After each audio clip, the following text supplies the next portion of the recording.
Okay, let's do this. This review is going to be very short because the amount of frustration and the state of depression I am going through right now. This game was literally deja vu from Thursday's game. I'm gonna have a heart attack by the end of the season if every game is like this. Okay, let's get on to the game.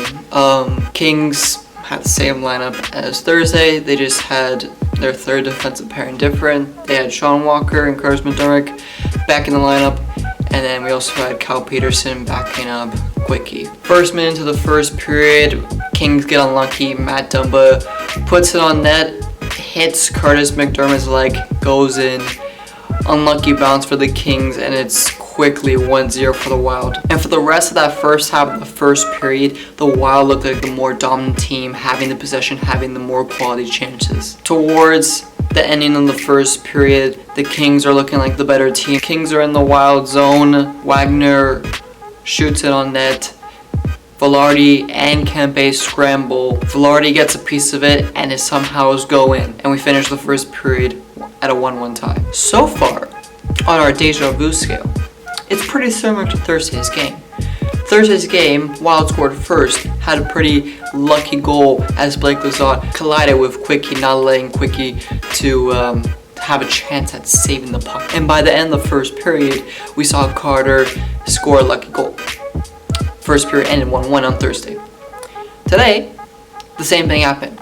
Minnesota get an early lucky goal, and the Kings get a late lucky goal in the first period. Going to the second period, the Kings have way more momentum. They look like the better team, and it does show. Doughty has a slap shot, hits Blake Lizotte, and it deflects. After that, the Kings are still looking like the better team. We have a 4-on-4. It's a bit on 2-on-1 action with Carter and Andreas Anafasiou. Carter shoots on Talib. Talib has a big rebound, and Andreas Anafasiou puts it into the open net, having his second goal for the Kings this season. And that's how the second period finishes, the Kings leading 3-1. Going back to our deja vu scale, on Thursday, Kings looked like the better team in the second period. They scored 2 goals, and they finished the second period coming away with a 3-1 lead. But today, same thing. Let's see if the Kings can keep the lead going to the third period, not like they did on Thursday night. To be fair to the Kings, they did look like a way better team than in the third period than they were on Thursday night, because on Thursday they were pretty bad in the third period, just letting the Wild dominate. And it was kind of the same thing. Wild did have most of the possession, they did have more of the chances, but the Kings were still there. They were still creating chances. However, they were committing too many penalties, and this was the same thing from Thursday night. I think they committed like 5 or 6 penalties again, and it's something the Kings need to stop doing. Last year, the Kings were one of the best teams at not committing enough penalties. This year, they have two games, and they've committed 6 penalties in each game. 12 penalties already. We need to fix that, because once the Kings have momentum on the power play, 1 minute later they commit a penalty, and now they're on the penalty kill and they lose all that momentum. Coming off a Wild power play, the Kings players are all tired. They try and do a line change. The Wild put it on net. Quick has a big rebound, and Eriksson Ek is right there to put the puck in the empty net. It's 3-2.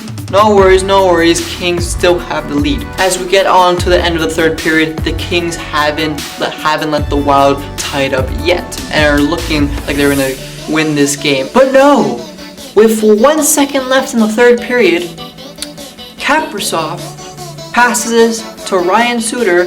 He puts it on net, and it magically finds its way inside of the Kings' goal, and it's tied up 3 goals apiece with 1 second left in the third period.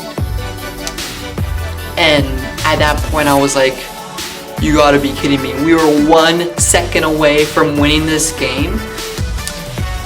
You just had to clear the puck, just like